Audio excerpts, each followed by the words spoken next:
Good afternoon, Facebook Live. It is Uncle Fonculary Jones, Radio 1 Facebook Live for this Friday, December 8th. And the bottom line is, it is time to get out and vote.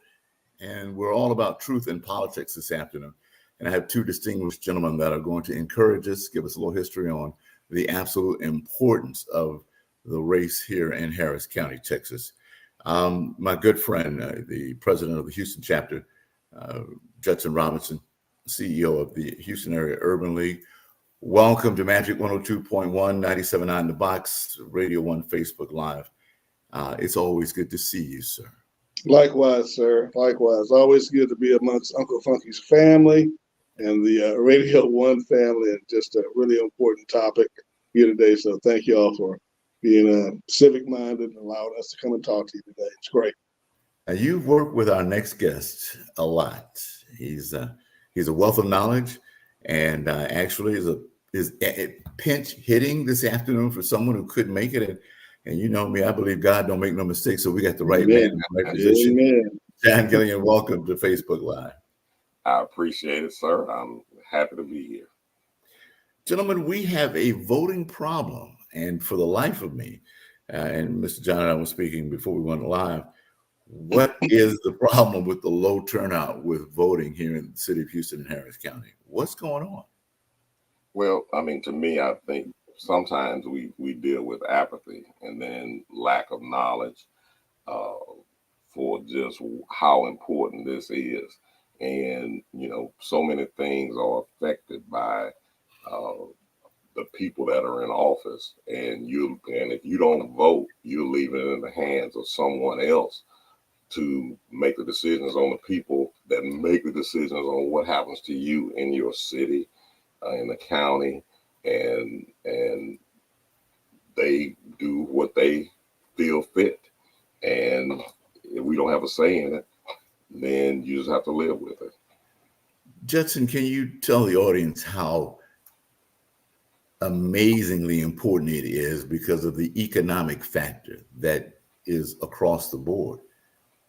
Well, you know, as John stated, I mean, voting is tied to everything. You know, if you're talking about, you know, economic development for your community and you need some assistance from the city or the state or the county, it's a lot easier when the people that you've helped put in office under your conditions are in a position to reward your community with the benefits of what it needs to where it can become more economically viable.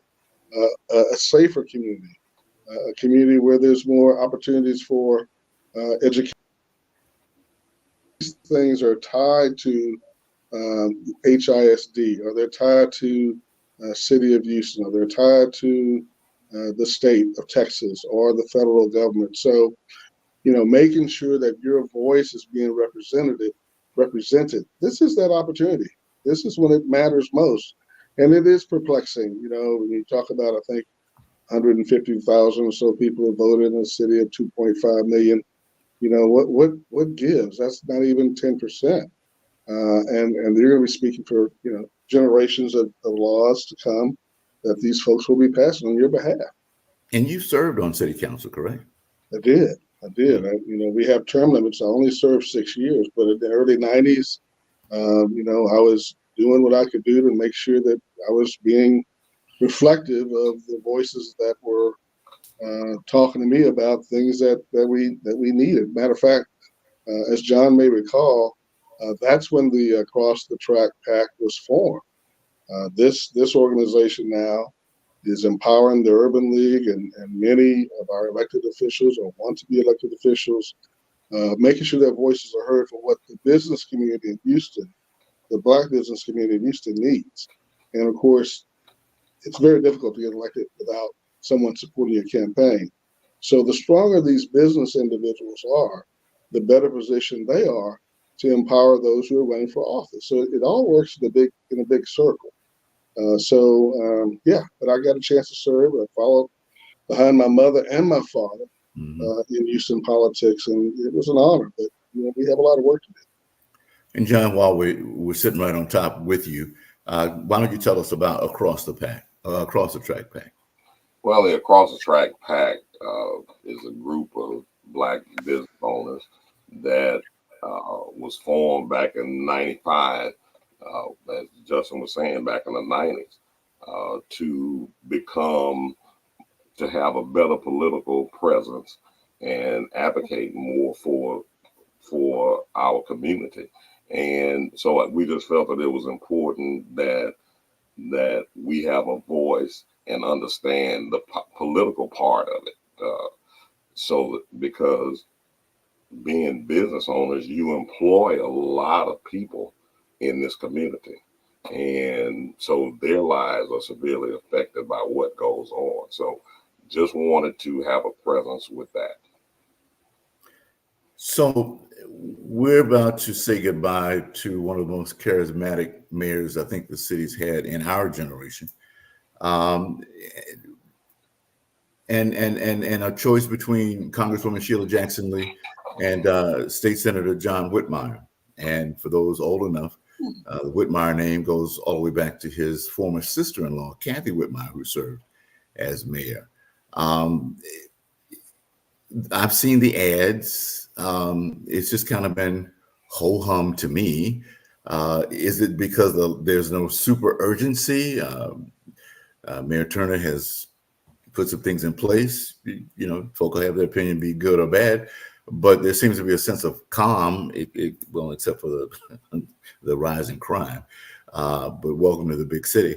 But is it just that it's just so relaxed that no one thinks that either Congresswoman Sheila Jackson Lee or State Senator John Whitmire are going to do anything different?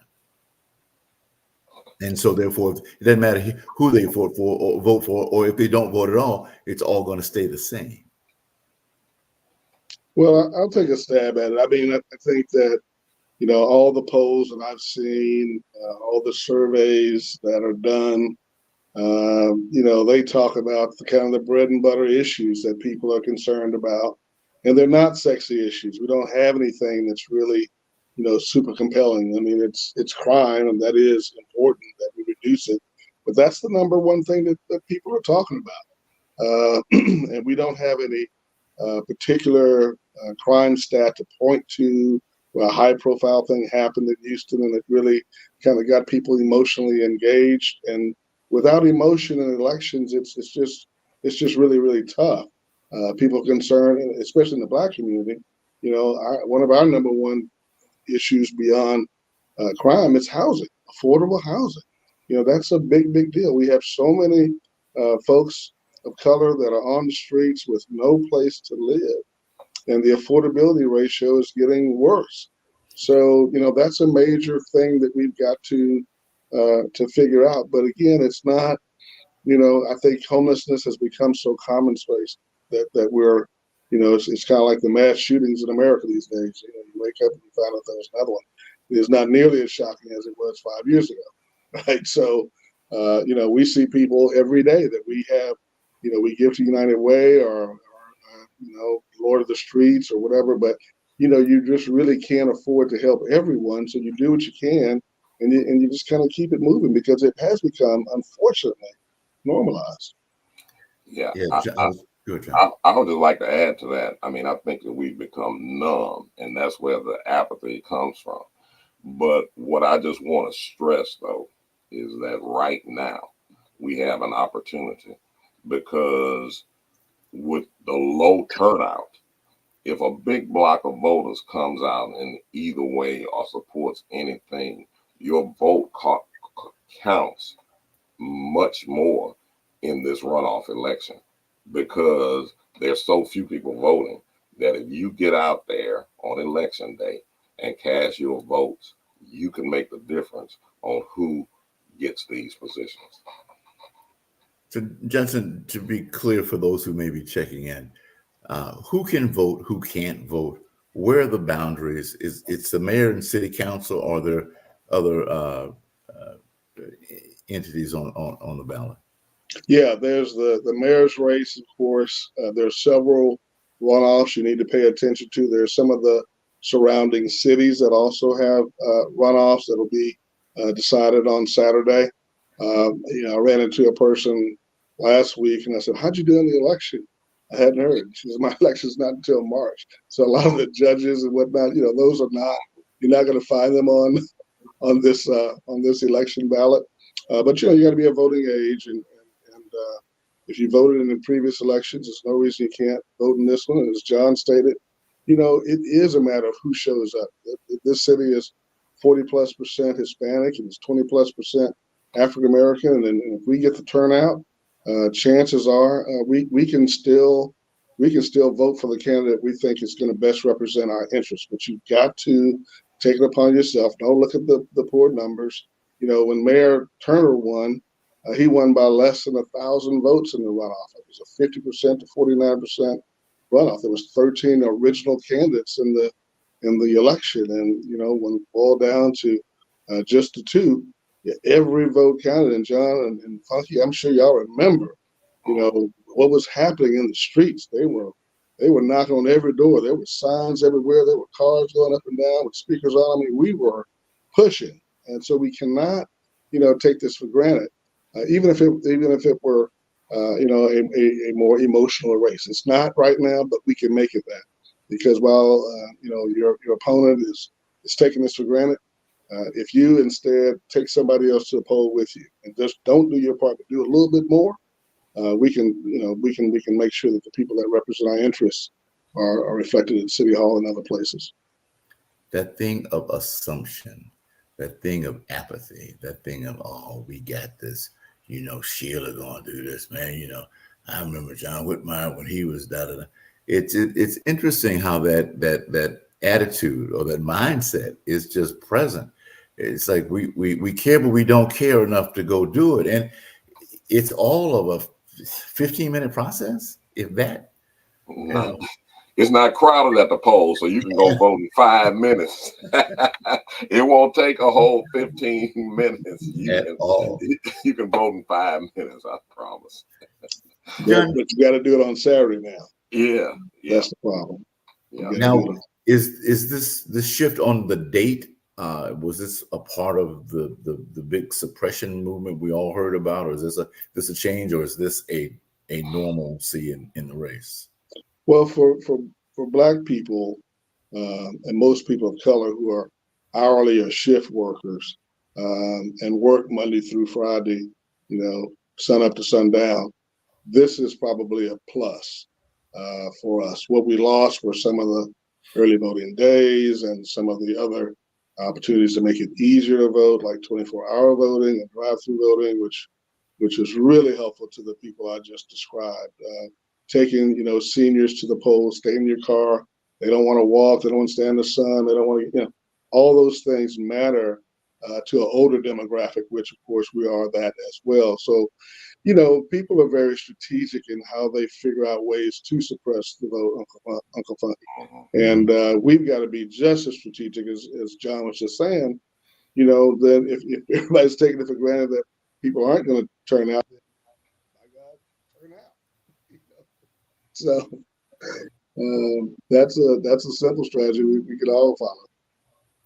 And it's interesting to me that some of the same old issues are still the same old issues, like the dumping in certain parts of the city and the cancer corridor and these spots of these energy fields. And it's kind of talked about for a 15-minute run, and then it goes away. And is someone being paid not to talk, or we're taking money from all these big companies to stay quiet, or kind of how do people not get upset about this to where they just in front of City Hall screaming? They're just tuned out, I think. In a lot of instances, they feel like that it doesn't affect their lives in any way, and it really does, which is the sad part about it. Yeah. I think the word that you used, John, was numb. No. It's like, are people going to really respond? And is City Hall going to return my phone call? The state, we hear all these things about Governor Abbott and, all the things he's doing to change the education system and to, push for vouchers. And it sounds like, they're elected, but they're not listening to the electorate anymore. They're listening only to themselves and a small handful of people. And That's why we need a kind of a sea change movement to really wake people up. And I'm thankful for this opportunity to talk to people a little bit today. But we've got our work cut out for us. It's this is a big city. It's 640 square miles, and people got lots of stuff to do. They're busy. They got other things going on in their life, and not putting the amount of energy and effort to understanding how critical this is. One of the most important things you can do. This is about you and your family and generations to come. You've got to get engaged in this stuff. It's not going away. It'll only get worse if you sit on the sidelines. It'll only get worse. I guarantee you that. And Mr. Robinson has taught us that it starts at the local level. This is really where you want to make a difference. You want to get involved, because for umpteen years, and correct me if I'm mistaken, but I always see a news story about District D and dumping. And I wondered if I could talk to the Urban League or maybe the PAC about opening a recycling plant in that area where you don't have to dump stuff in the ground. You can take it and have it recycled. I've seen a business opportunity, and just my own dumbness for not moving on it, but could that happen? Could we build a recycling plant so these people don't have to leave their neighborhood and come to mine and dump? Or if you're coming to my neighborhood, okay, let me put a couple of food trucks out for you. I'm gonna have a place of entertainment, and you can bring as much stuff as you want to dump and take it to my recycling plant, and we'll call it a day. Because we don't have much. I mean, bring me back, Mr. Robinson, if I'm going off the deep end. But no, it's germane to the point. Who wants to hear what you're talking about? Somebody who's experienced the same thing as you have, feels like it ought to be a priority. Someone else might say, well, priority might be on traffic. I really want to see the city reduce traffic. And that's important. Matter of fact, that's one of those other things, the environment, traffic, the local economy, crime, like I said, that's number one.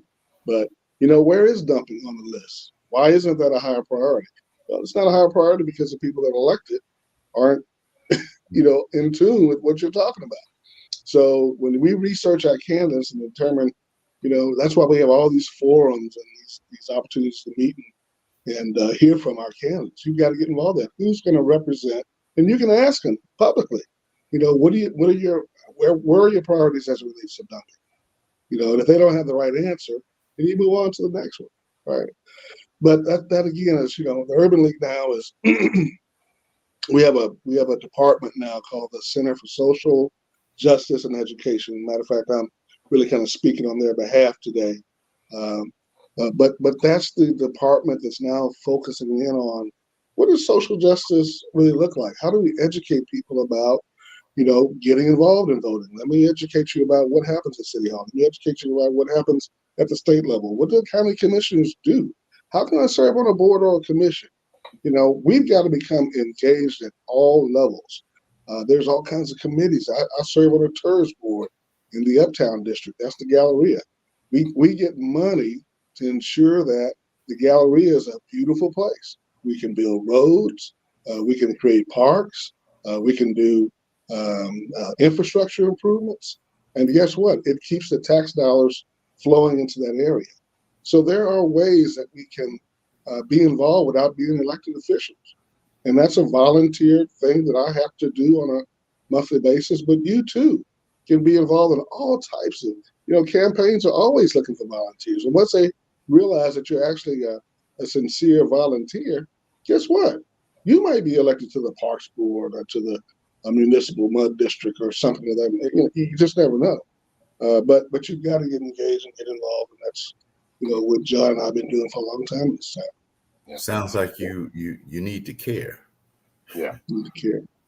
One of the things that, let me just interject here, is that, and we some older guys that have been in the struggle for a long time, and but one thing that's going to be coming in 2024, and hopefully we'll be able to work some of the Urban League on it, is we want to do a forum for young people. And what we want to do is to understand what their issues are, what is important to them. and to teach them how to come into this political process and how to affect the things around them, because we feel that it's also important, because we're tired. I mean, you know, and I mean, and the reality is, it's important for any organization or anybody to do succession planning and to have the people coming behind them learn. But you have to also find out what are the important things to them, you know, because when I talk to my sons who are in their 20s, you know, they have a whole different agenda. They are not thinking about the parks and this and that and whatever, you know. So I think that it's important that we do that, and that's one of the things that we recognize and that we're going to be doing in 2024 is to try to pull them into the process more. Yeah, yeah, yeah. That's the E on the Center for Social Justice. The E is education. Yeah. You know, why does voting matter? Why does serving on the Parks Board matter? Why does volunteering in the campaign matter? Now, how do I build wealth through that process too? Yeah, you know, absolutely. both are very concerned about the money, and I get it. So, you know, let's show them also the pathway to being around the right kind of folk that can help make their dreams a reality. Absolutely. Right? So that too is politics. Yeah, absolutely. Who controls the money? Yeah. That's a good one. Taking a creative stand and being able to show your elders and your peers, we took this dumping ground and turned it into an oasis.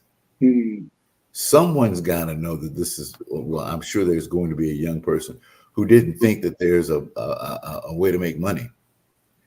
I didn't think about recycling, Uncle Larry. That's why I said it, because that's a viable business, and we don't have enough of that in this area, in my opinion. Right. So, yeah. And these two gentlemen online are men who can connect you to the money to start that. So I'm already screaming to the creative groups and the mind changes and the young men and women who have turned America or going to turn America in a different way. And I'm speaking specifically of my young hip hoppers who for 2 consecutive years sold out dates at the Houston Livestock Show and Rodeo, which was unbelievable. Over 75,000 young folks showed up. Right. To some of the best voices in America. They're homegrown, but having been a lifetime member of the Livestock Show, I know that was a change of, you know what, we got to do something because we're losing money, and the hip hop genre is so universally accepted, it makes a lot of money sense. So again, I'm just appealing to the folk who are listening, who are going to think about maybe we can start this business or start this company, but you're going to need the politics so you can get the right zoning permits, right, or and everything you're going to need, or whatever other funding comes with it. And the brick, the mortar, the pipes, the electronics, the tools, the security, the fencing, the widening of the roads, all that has to go through somebody's office, right?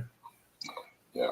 Well, and the one thing that people don't realize, and just you bring a good point, is there are monies available in government. There are monies available that have been put aside to start businesses, to have home ownership. All of the things that are important to young people where you think, okay, well, I'm just going to fend for myself. But there are ways and opportunities for you to go out there and get monies that are already there. You just need to know how to connect to them to get your business started, to get your home, to get, you know, all of these services for your kids and this type of thing. So it's there. Go, let's connect to it and do our thing. That's right. Child, I'm sorry, Justin. I was just going to say, you know, to put meat on that bone, the Urban League, you know, has a program if you're ready to buy your first home, where there's down payment assistance, but you got to sit through my class. You sit through the class, and then you could get anywhere from $5,000 to $25,000 towards your down payment assistance. And the people who put that $5,000 to $25,000 program in place are elected officials. So in order for you to have the benefit of somebody who represents the fact that you might not have enough money for your down payment, you got to go vote. because that person is going to help you if you can get them elected into office. So it's a reality. John is so right. And Larry, you're right, too. We've got to somehow merge that generation. As John said, we're older now. The way that we moved and shook, those things are changing now. We've got to get the Bundys and all of our friends who we know who are local Houston folk and have access to these new populations of people who think a little bit differently. We've got to tie the two together. We got to bring the benefit of what they bring, the knowledge and the history of what we bring, and make something good for our people happen. That just makes good sense. We need clean water. We need safe roads. We need safe neighborhoods. We got to get rid of these food deserts and access to fresh fruits and vegetables for the two young men who have put themselves in an old category that I will not put myself in. They speaking for them. I didn't say old, seasoned. And that's what Mama called it, seasoned citizens. But the truth of the matter is, we have to get. Well, let me rephrase that. I don't want to say we have to do anything. What I would like to encourage you to do is grab a group of like-minded folk and begin to plan, because these things are open for you. It's not going to run itself. There are men and women of various backgrounds and degrees and colors and nationalities who assist this city in the growth process. They meet with hundreds of thousands of contractors and money people around the world to get people to invest that money into the city of Houston. And some of that money has your name on it. Some of that money for Harris County has your name on it. But you can't sit on the side and say, well, I'm not voting. I'm not going to go vote. And that's got nothing to do with me. But it does. Because you voted for, let's just say, ABC won the election. And Mr. Mayor, I would like to sit down to you because this part of my city is being underrepresented. You can do that. Just have your ducks in order, but you can express yourself in front of the mayor. I think people like to say you talk to power. I talk straight. You sit down, you have a conversation with the mayor, and let's see what happens. Or your city council person. And when that doesn't work, you don't cower down. You come back the next day and you knock on the door and you say, sir, ma'am, what about this dumping? And you got to have that kind of fire. You got to have that kind of want to make a difference. And that's what I'm encouraging, because you'll spend the money to see all of our top artists, as you should if you want to. I would like for you to have a different mindset, shift a little bit in their thinking, and to say, man, I would like to clean up this old neighborhood. Or what can we possibly build here? Can I put my business here? Can we build a private school here?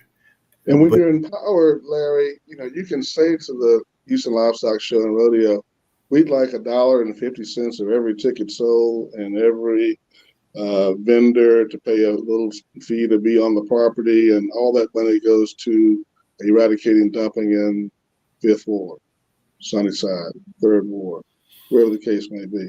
But you've got to be at the table. You've got to be the voice in the room. You've got to be that elected body, and sometimes, a volunteer who's risen to the ranks of authority, much like you have at the Houston Livestock Show and Rodeo.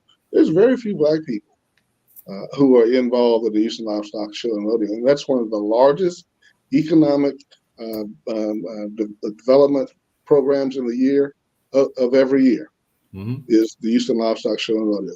Millions and millions of dollars is spent, dispersed amongst all kinds of companies, etc.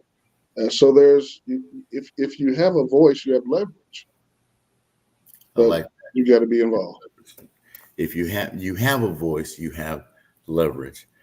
John, is there a simple way to motivate? Is there a clear answer to this, or we just have to sit through one of the lowest turnouts in history? Well, what I would say is, we're at the last hour right now, but what I would say is call 5 of your friends, tell them to call 5, and tell them and spread it out, and all of you go vote. and see if the person that you voted for gets in. And then, just as what we just talked about, go and tell them, look, we voted for you. We got you in. And these are some of the issues that I actually have. You have the right to do that with anyone, any elected official that's going to be in office. And guess what? And oh, by the way, your choice is, if they say don't respond to you in the next election cycle, say I'm going to get my same block of friends and try to get a bigger block of friends and support the candidate that's running against you. And I guarantee you, you'll be listened to. Right. And so you have to know how to leverage, what you have. And your vote is a powerful thing. It's a powerful thing, whether you know it or not. And so just trust me on this one. I mean, I'm just go and click the lever and see how much power it is. And then you get a block of friends in this election. Also, controller is on there as well. On the ballot as well. Right. So I mean, the person making decisions on the money, That's is on the ballot as well this time. And so just make sure that your voice is heard. That's what I would say. That's an interesting job. Justin, were you comptroller, or can you explain to us what that job does? Yeah, the comptroller, I was not comptroller, I was a city council at large, considered running for comptroller. But that's the guy that manages the checkbook. So just imagine if you come to your wife or your spouse, you say, I want to buy XYZ. And then the comptroller, wife, checks the checking account and says, we don't have the money, or, you told me about that earlier. We put that in the budget. So we got that there. So we can take care of that. Let's move forward. So look at it as that person. He's the one that makes sure that the city's bond rating is high. So when we go to borrow money, we're not so far leveraged in debt to where the people who give us the money, they say, well, you already got too much debt, Uncle Funky. I can't give you no more, right? So you got to make sure that, he's almost like the traffic cop. The mayor and the council can spend if they want to, unless there's someone that's saying, wait a minute, that's not what we agreed to. We have a consolidated plan. We have all these things we budgeted for. Now, this is something new. And you got to set aside the emergency money. So we have our next flood, or our next freeze, our next hurricane. He's got to remind people, these things happen in Houston. So, no, we're not going to, but, it's always about the vote. So if the mayor and everybody overwhelms them, then they've got to go with it. But he's the voice, he's the conscience of the financial watchdog for the city of Houston. And we've got, some excellent candidates who are looking at that. I encourage you to take a look at who these people are. And again, you might see someone who represents some of your interests. And that's important. That's really important. So as Larry said, as John Embo, Larry said, this is on us, y'all. This is really on us. There's, I think about our golf tournament, Funk, and, we play that golf tournament, John, at Wildcat. And we miss you this year. We'll catch you next year. But we play. You don't want me to dig the course up. Couldn't be any worse than what I did. So go on. Right. Same here.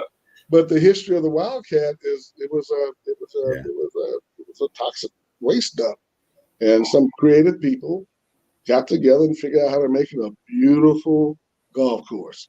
Imagine that you're playing on top of a toxic waste. So anything's possible, and the right people in charge of the money and the vision. It is an outstanding golf course, and it's just fascinating, as you mentioned, over 600 square miles to this massive city, and you can be here and not be here, and no one would ever miss you. It's just one of the greatest secrets on the planet is this place that we live in. And I'm really kind of disappointed that we didn't have a wider variety of candidates. We like to tell the world about our diversity, but we kind of come down to the same old names and the same old faces. Why is that? No one wants to run? Well, Well, I will say that experience matters. We oftentimes, think about any position that's in the workforce. You want, in many cases, a person who, brings a little something to the table, that's done it before, that knows a little bit about what they're doing, understand, because that learning curve is that's time, right? And that's people playing game on you and all kinds of stuff that can take place during that learning curve. So, I get the need for fresh ideas and all that. So, but let's balance it. Let's make sure that we don't, throw out, 30 years of experience with something that's bad. That there's lots of good in having experience. Lucky you are a award-winning, world-class, Hall of Fame. All those things are in your title description, brother. And you didn't get that just by showing up. You've been on the scene for a minute, right. And so you're just going to have that. People feel like I should now take my skill set to a different level and run for a different office. That's pretty natural. I don't think you'll ever see that go away. But fresh ideas, new faces, get in there. You got to start somewhere. So you need a blend of both. You really need a blend of both. John? Yeah, and I mean, I think also, just with this being a local election, you have more effect in your local politics than you do on the national stage. I mean, it looks like we might have the same two guys running for president again with the same idea. I mean, and I think that partly that national scene gives you some form of apathy because people just tune that out because you have an echo chamber over here, people saying the same thing to each other and the same thing on this side. But I think that where your vote counts even more is on a local level, to where you have access directly to the people that are making the decisions. And so as it relates to the folks that are there, I mean, I'm very impressed with, some of the new people that are part of the process. And, and even in the last election, you think about all of the things that Judd mentioned about voting overnight, voting, 24 hours, doing all this. Chris Hollins brought all of that stuff, and it was never done before. And they took that stuff and took it national. Mm-hmm. And that affected the presidential election across the board. And so now this voter suppression is a retaliation against those policies that were put in place across the nation, which allowed access to more people to vote. And so some people's political aspirations are to suppress the vote because it gives one party a better chance to win versus the other. So, I mean, you have to understand the game within the game as to what's going on. But just understand, I mean, there are some very bright people that are in this process right now. I thought that those two pieces to allow more people to vote, especially the 24-hour, that was genius. Yeah. And what makes me laugh about the whole argument against is it allowed more people, period, not just people of color, people, period, who right. vote. There's a number of people who work at a plant on the third shift that it's indifferent than the other number of people, and they had access to go vote just as well. So he didn't say, okay, all brown and black people can only vote overnight or do this with your grandmama on Sunday. It was open to all. Yes. That's the kind of innovation that I was speaking about. And I'm sure we're going to put that back in place because it became convenient. And we're people of convenience. We like convenience. And it was fresh off of the pandemic or during the pandemic. And I said, this is good. It's called democracy. That's the way it was designed to work. Yeah. Is that everybody participate in who governs them. And so, yeah. All right. Well, we're coming up on the close, and we've got to stimulate, motivate, and get the word out about Saturday. So how does this work, John? What do we? Is it a specific location or all polls open if you show your credentials, or do you have to vote in your district or in your area? I believe that you can vote anywhere. I mean, Anywhere. Judge probably be a better person to answer that question. But yeah, but I just be safe. Go to where you vote all the time. That's the place to go. And that's all these rule changes and whatnot, brothers and sisters. We just got back from Austin for suing Governor Abbott and the state of Texas what they did with SB1. And I'm only able to do that because John and others help support the Urban League so that the Center for Social Justice can have a representative that can get up there and give testimony and go through all the trial prep and stuff that we had to do.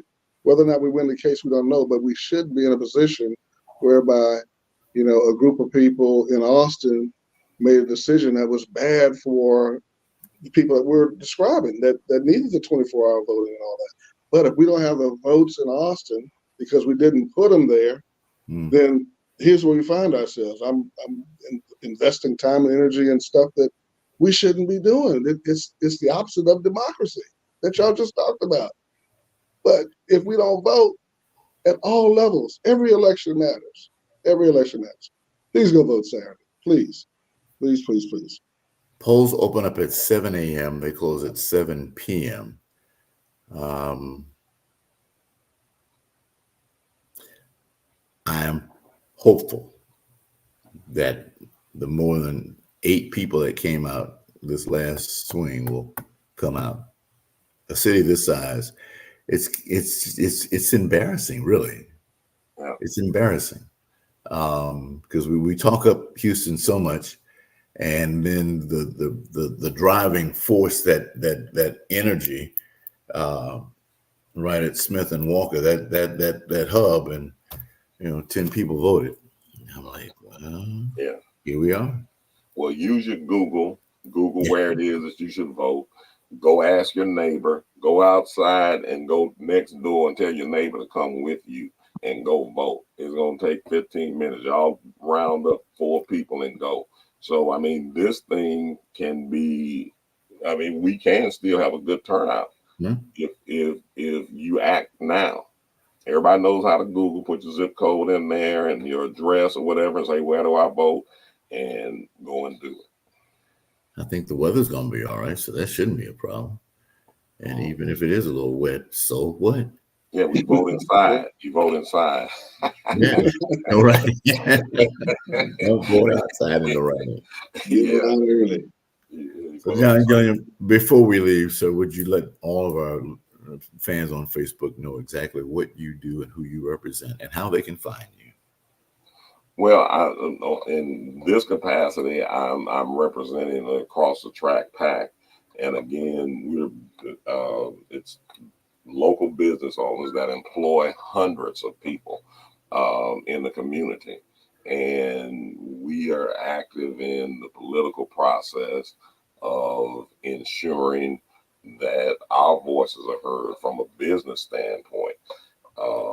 And understanding what's needed for not only us, our businesses, but also the community at large. So we just appreciate the opportunity to be able to come on and speak about this. But just the important thing is that exercise your right and go out and vote. Whoever it is you vote for. We're not telling you to vote for this person, that person. Vote who you think will represent you best.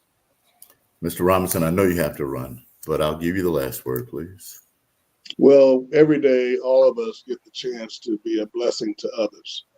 I fortunately get paid to do that. So I'm involved in making sure that people are getting out to vote, that they're starting a business, that they're getting promoted to the next grade level, that they are acquiring their first home. And it's a blessing, but we can all be a blessing to others. So I just encourage you, just like the Urban League does, to try to make a difference in the lives of our people, that you do it by going out and voting.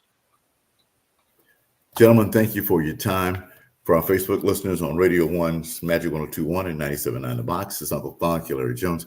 Be blessed and get out and vote. Saturday, 7 a.m. we open, 7 p.m. we close. And make your voice heard. Peace.